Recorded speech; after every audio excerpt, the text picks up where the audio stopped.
highlighting the growth of Bitcoin layers for some time now, and Namecoin is actually one of the first Bitcoin layers. It also had sort of a separate incentive mechanism for miners. Can you unpack the sort of historical significance of Namecoin and how the network incentives there are similar or different to proof of transfer consensus? Yeah, so I think this is something that I brought up earlier as well. That there definitely was a different type of a Bitcoin builders culture before 2017, right? Going all the way back to Satoshi. So Namecoin is a classic example of that, right? Like I think some of the ideas behind Namecoin might have been discussed like as early as like 2010, and I think in early 2011 or so, Namecoin launched, right? So Satoshi definitely contributed ideas, and I think I've definitely heard in the circles that Satoshi might have contributed code to Namecoin as well, might have been mining Namecoin initially. Obviously, these things are not confirmed or hard to confirm. All we have is kind of like the public discussions where Satoshi was supportive of it and was contributing ideas to something like Namecoin, and it inspired a lot of developers to actually go and build that.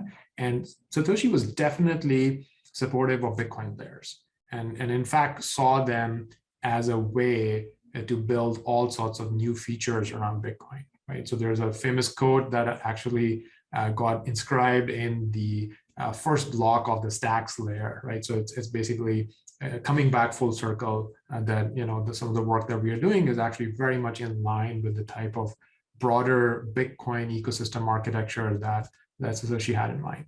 So Namecoin is, I think, very significant in that way that it was the first Bitcoin layer.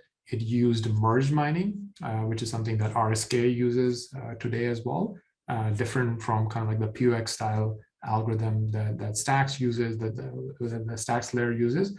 And Namecoin had like some really interesting lessons as well. Like, for example, Namecoin had its own token for incentives for mining, right? So there are usually two components to mining incentives. One is the almost like the block subsidy, which is the newly minted coins that are available, and then there are the transaction fees. And most of the chains when they launch, basically the transaction fees are very small, and you can almost like ignore them, right? So the mining incentives are primarily driven by the newly minted tokens over there, which is, by the way, how even Bitcoin functions even today.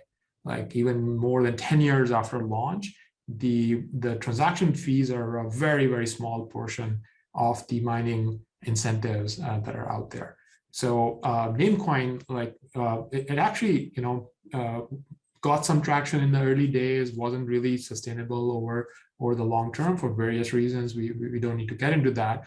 But I think the important point there is that Satoshi realized the power of incentives and was totally comfortable with having another asset like Namecoin that is securing the Namecoin layer, because it just makes logical, rational sense to do that. And I feel like after kind of like 2017, there has been certain folks or certain part of the Bitcoin ecosystem that have become almost like a bit more close-minded for these ideas, because all these Bitcoin layers are really good for Bitcoin.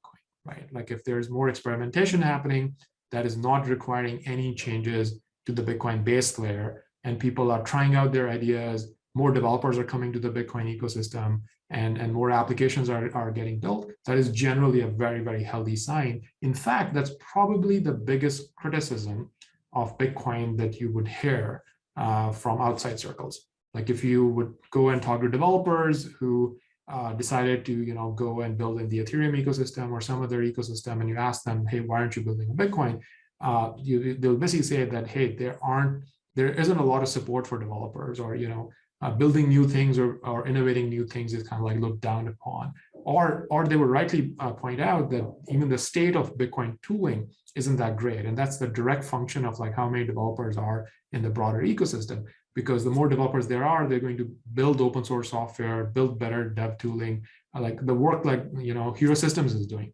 It's benefiting a lot of other developers, because you have to improve the state of the developer tools in the ecosystem to attract more developers, to grow the economy and really grow the Bitcoin economy.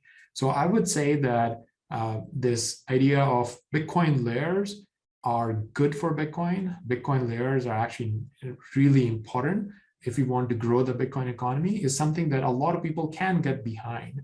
But at least in the past years, I think this message has gotten lost a little bit, and now we're seeing a very strong revival actually of the Bitcoin builders culture.